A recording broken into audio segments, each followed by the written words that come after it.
हमसे जुड़े रहने के लिए हमारे YouTube चैनल को सब्सक्राइब करें और नई वीडियो की नोटिफिकेशन के लिए बेल आइकॉन को दबाएं। पवित्र वेद प्रमाण कर रहे हैं कि वो पूर्ण परमात्मा ऊपर तीसरे मुक्ति धाम में, क्योंकि एक धाम, धाम कहो, लोक कहो, अक्षेत्र बोलो, एक तो 21 ब्रह्मांड का अक्षेत्र है, धाम है ये ब्रह्म का। एक 7 शंख ब्रह्मांड का क्षेत्र है परब्रह्म का, जिसे अक्षर पुरुष भी बोलते हैं। और तीसरा जो अक्षेत्र है वो सतलोक है, जो मुक्ति धाम है, पूर्ण मोक्ष स्थान है। तो वो परमात्मा उस तीसरे मुक्ति धाम में अर्थात सतलोक में विराजमान है और तेजो में शरीर युक्त है। और वहाँ से चलकर वो परमात्मा अपनी प्यारी आत्माओं को यहाँ काल के लोक में आकर के मिलते हैं और फिर अपने तत्व ज्ञान से उन्हें परिचित कराते हैं, अपनी समर्थता से उन प्यारी आत्माओं को परिचित कराते हैं और सतलोक तथा ऊपर के सब ब्रह्मांडों को दिखा करके वे अपना साक्षी बनाते हैं। उनमें से कौन कौन हैं? आदरणीय धर्मदास साहिब जी, आदरणीय मलुकदास साहिब जी, आदरणीय दादू दास साहिब जी, आदरणीय संत गरीबदास साहिब जी, हरियाणा के अंदर जो जिला झज्जर गांव छुडानी में हुए हैं वो संत गरीबदास जी, आदरणीय गरीबदास साहिब जी, आदरणीय नानक साहिब जी जो सिख धर्म के प्रवर्तक माने जाते हैं, आदरणीय गीसा दास साहिब जी जो मेरठ के पास खेखड़ा ग्राम में वहाँ उनका धाम है, स्थान है, वो भी परमात्मा के साक्षी हैं। और आदरणीय महर्षि रामानंद जी, ये भी परमात्मा बनारस वाले, ये भी परमेश्वर के साक्षी हैं। इन्होंने परमात्मा को साक्षात देखा।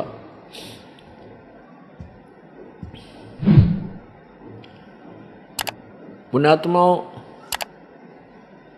हम जिस भी कार्य को करने चलते हैं उसके विषय में हमें पूरा ज्ञान होना चाहिए, तभी हम उसमें पूरी रुचि से लग सकते हैं। जैसे कोई बच्चा ट्रेनिंग करता है, कोर्स करता है, कोई जेबीटी करता है अध्यापक की ट्रेनिंग, कोई बीएड करता है, कोई एमबीबीएस करता है, कोई इंजीनियरिंग करता है, कोई डिप्लोमा के लिए करता है। तो उस डिप्लोमा या इंजीनियरिंग या जो भी जेबीटी आदि वो ट्रेनिंग करने की सोच रहा है, तो उसके विषय में उसको पूर्व ज्ञान होता है।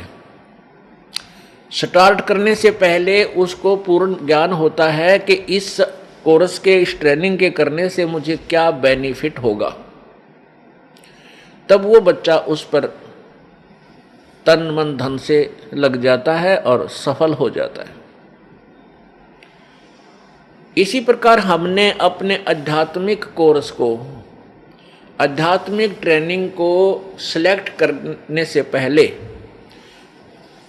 ये सोचना होगा, विचार करना होगा कि जिस भक्ति क्रिया को, जिस भक्ति साधना को मैं करने जा रहा हूँ, स्टार्ट कर रहा हूँ, इससे मुझे क्या लाभ होगा। तब उसको स्टार्ट करना चाहिए। अभी तक हमें यही नहीं पता था कि कौन भगवान है और जिनको हम पूर्ण परमेश्वर मानते थे वो उनकी स्थिति वास्तव में क्या है।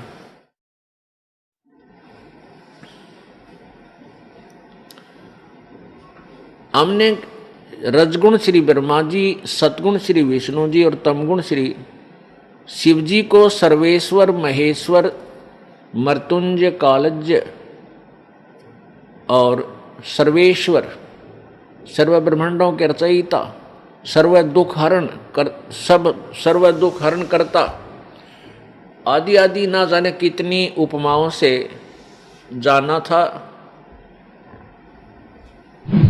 और जो हमारे धार्मिक गुरु होते थे पवित्र हिंदू धर्म के, वो ये कहा करते थे कि पुराणों के अंदर ऐसा ही लिखा है कि ये तीनों भगवान यही सर्वश्रेष्ठ रचनहार हैं, ये पूर्ण परमात्मा हैं, इनसे अतिरिक्त कोई अन्य भगवान नहीं है, कोई प्रभु नहीं है, कोई स्वामी नहीं है। तो हमने अपने टीचर्स को, अपने आध्यात्मिक अध्यापकों को अपने सिलेबस के पूरे जानकार विद्वान मानकर उनकी प्रत्येक बात को स्वीकार किया और उनके द्वारा दिए गए भक्ति मार्ग को भी स्वीकार करके उस पर हमने प्रयत्न किया।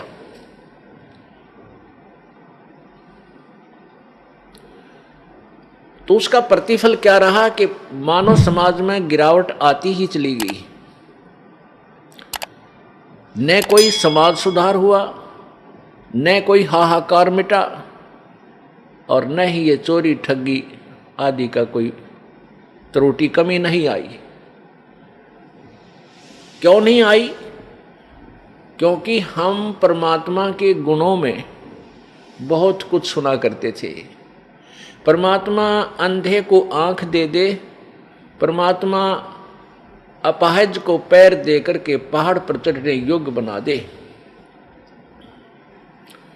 परमात्मा निर्धन को धनी बना दे और जो रंक को राजा बना दे, और जो राजा अभिमानी हो उसको पटक के नीचे रंक बना दे। परमात्मा हमारे संकटों का निवारण करते हैं, आई हुई आपदाओं को टाल देते हैं। इस उद्देश्य से हम परमात्मा की तलाश करने लगे। इतना ज्ञान हमें नहीं दिया गया था, फिर भी हम परमात्मा की परमात्मा की खोज इसलिए क्या करते थे कि हमारा परिवार सुखी रहे, हमारा शरीर सुखी रहे और हमें घना धन मिले। इस दृष्टिकोण से हम परमात्मा की खोज में यानी भक्ति साधना करने लगते हैं प्रारंभ में, क्योंकि हमारे ऊपर इतनी पाप कर्मों की इतनी आपदाएं सवार होती हैं कि हम पहले उन्हीं से अलग होने की ही चेष्टा करते हैं। इसलिए हम परमात्मा के पाने का जैसा भी जिसने साधन बताया हम उसको करने लग जाते हैं, जिसके प्रतिफल में हमें कोई भी लाभ नहीं हुआ। जैसे कोई निर्धन व्यक्ति है, परमात्मा से प्रार्थना करने जाता है कि मेरे ऊपर कर्जा बहुत हो गया प्रभु, यानी मुझे इस आपदा से बचाइए। अब जिस संत, क्योंकि परमात्मा की प्राप्ति का साधन, परमात्मा की खोज किसी संत के बताए अनुसार ही होती है। ऐसा हमें पता है कि कहते हैं कि गुरु बिन मोक्ष नहीं होता, ये प्रत्येक प्राणी की जुबान पे है, एक आधा नास्तिक ने छोड़ के। तो इसलिए हम संतों के पास जाते हैं कि हे गुरुवर, हमें ऐसा साधन बताइए जिससे मेरा परिवार सुखी हो, मेरे ऊपर आई हुई आपदा टले, मेरा रोजगार ठीक बने। अब उस गुरुजी ने जो भी क्रिया बताई आप जी ने खूब की, लेकिन ऑल इन वेन, यानी सब निष्फल रही। फिर वो दुखी व्यक्ति जिसके ऊपर कोई ऐसी आपदा है, यानी वित्तीय हालत खस्ता है, जिसकी धनवान नहीं है, निर्धन हो गया, गरीब है, और उधर से कई समस्याएं उसके ऊपर आ पड़ी हैं, तो वो भगवान से राहत लेने गया था, वहां तो मिली नहीं। फिर वो क्या करता है, फिर चोरी ठगी जेब काटने लग जाता है। वो सोचता है कि मैं ऐसे धनवान बन जाऊंगा, या उसकी महाभूल है। यदि चोरी करने वाला और ठगी करने वाला यदि धनवान हो तो फिर कोई भी काम ना करे, वो उसकी जेब काट ले, वो उसकी काट ले जो धनी होता है। ऐसे नहीं हो सकते, ये तो घोर पाप उसके ओर रखा जाता है। जब हम परमात्मा की पावर से, परमात्मा की के से जुड़ जाएंगे, परमात्मा की पावर हमारे अंदर आवेगी, फिर वो परमेश्वर की पावर जो है हमारे कार्यों को बहुत ही स्पीड से चलावेगी। जैसे हम पहले हाथ से पंखा करते थे, गर्मी से बचने के लिए हैंड फैन होते थे, और चक्की पीसती थी हमारी माताएं बहनें, हाथों से आटा पीसती थी, और पशुओं के लिए चारा काटते थे, पहले तो ऐसे हाथों से काटा करते थे, और फिर एक चक्कर सा लगा करके उसके ऊपर फरसे लग गए, वो भी कुछ सुविधा हुई। और इस तरह हम कार्य किया करते थे। 2 घंटे चक्की पीसा करती थी माताएं, और 4 सेर 4 किलो आटा मुश्किल से पिसा करता। पसीनम पसीना, हाथा में छाले पड़ जाया करते थे। और फिर जब हमें पता चला कि ये विद्युत तैयार हुई, विद्युत की खोज हुई, ये पदार्थ तो पहले ही थे पर खोज लिया अब वैज्ञानिकों ने, या बिजली बन गई। इस बिजली से ऐसे यंत्र बना लिए कि एक बार स्विच ऑन कर दिया और चक्की अपने आप खखाट उठा देती है, और 1 घंटे में बड़ी बड़ी चक्कियाँ होगी मनमाना 20-20 मन, यानी 5-5, 6-6 क्विंटल 1 घंटे में पीस डालती हैं। और घरेलू चक्कियाँ भी 1 घंटे में जो है लगभग 1 मन गेहूं को पीस देती है, कणक को। ऐसे ही ये पशुओं का चारा काटते थे हाथों से, अब ऐसे यंत्र बन गए, बिजली से पावर से चलते हैं, और cut cut cut cut cut cut करके 1 घंटे में मनमाना 50 पशुओं का चारा काट कर न्यारा रखते। तो पुण्यात्मा, उस पावर ने जो हम हाथ से कार्य करते थे उससे हम कितना करते थे, और उस बिजली की पावर ने कितना स्पीड से कर दिया उस कार्य को। इसी प्रकार जब हमें परमेश्वर की पावर मिल जाएगी, हमारे सभी रुके हुए कार्य इतनी स्पीड से और बहुत आसानी से हो जाया करेंगे। इसलिए परमात्मा की हम तलाश किया करते थे। तो हम कहाँ जाते रहे? उन संतों के पास चले गए जिनके पास ईश्वरीय पावर नहीं थी।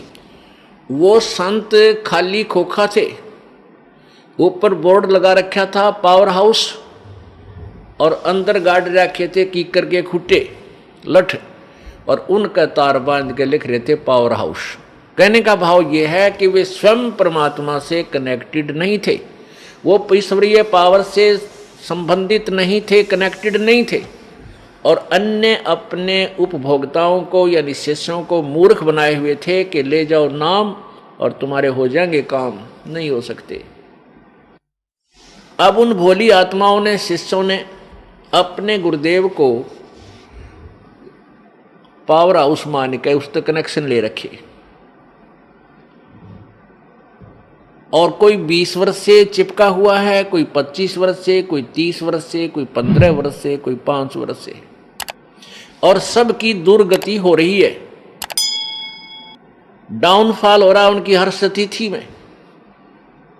पुण्यात्मा, परमात्मा की तलाश वही पुण्यात्मा विशेषकर करते हैं जो पूर्व जन्म में परमात्मा की भक्ति किए हुए हैं। उनके अंदर वो कसक विद्यमान रहती है, वो भगवान की भक्ति के बिना रह नहीं सकते। भले ही उनको ज्ञान नहीं है तो कोई ना कोई उन्होंने अपना कोई सहारा अपनाया है, कोई व्रत रखता है, कोई जय गणेश देवा जी की आरती गा के संतुष्ट है, कोई ओम जय जगदीश हरे स्वामी जय जगदीश हरे, या कोई एक ये बनावटी गायत्री मंत्र बना रखा है, ओम भूर्भुवः स्वः तत्सवितुर्